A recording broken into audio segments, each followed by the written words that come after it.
বাংলাদেশকে অর্থনৈতিকভাবে সমৃদ্ধ ও সত্যিকার অর্থে গণতান্ত্রিক রাষ্ট্রে পরিণত করতে সকলকে ঐক্যবদ্ধভাবে কাজ করার আহ্বান জানিয়েছেন বিএনপি মহাসচিব মির্জা ফখরুল ইসলাম আলমগীর।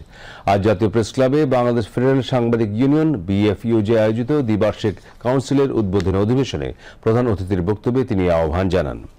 বিএফইউজের ভারপ্রাপ্ত সভাপতি ওবায়দুর রহমান শাহীনের সভাপতিত্বে অনুষ্ঠানে জামায়াতে ইসলামের সেক্রেটারি জেনারেল অধ্যাপক মিয়া গোলাম পরোয়ার, সংগঠনের মহাসচিব কাদের গনি চৌধুরী সহ অন্যান্য ব্যক্তিবর্গ উপস্থিত ছিলেন। মির্জা ফখরুল ইসলাম আলমগীর বলেন, বিএনপি সবসময় গণমাধ্যমের স্বাধীনতার পক্ষে। কেউ ভিন্ন মত প্রকাশ করলে তাকে শত্রু বলা হয়। এগুলো থেকে বিরত থাকারও আহ্বান জানান তিনি।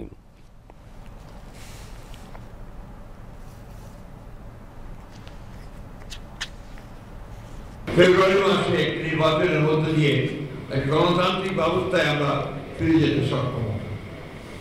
আমরা সবাই এটা চাই।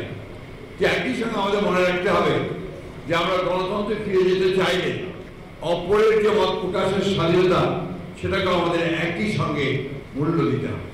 আজকে একটা সবচেয়ে বড় যে ক্রাইসিসটা দাঁড়িয়েছে বাংলাদেশ সারা পৃথিবীতেই সোশ্যাল মিডিয়া।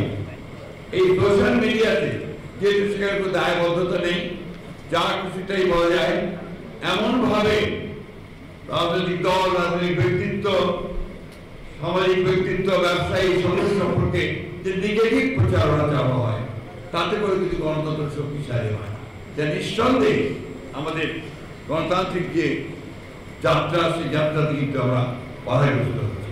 আমরা আমাদের 31 দফায় পরিষ্কার করে বলেছি আমরা নিশ্চিত করবো গণমাধ্যমের স্বাধীনতা, অর্থাৎ পুরোপুরি ইন্ডিপেন্ডেন্ট থাকবে, স্বাধীন থাকবে, সেই বিষয়টা আমরা নিশ্চিত করবো।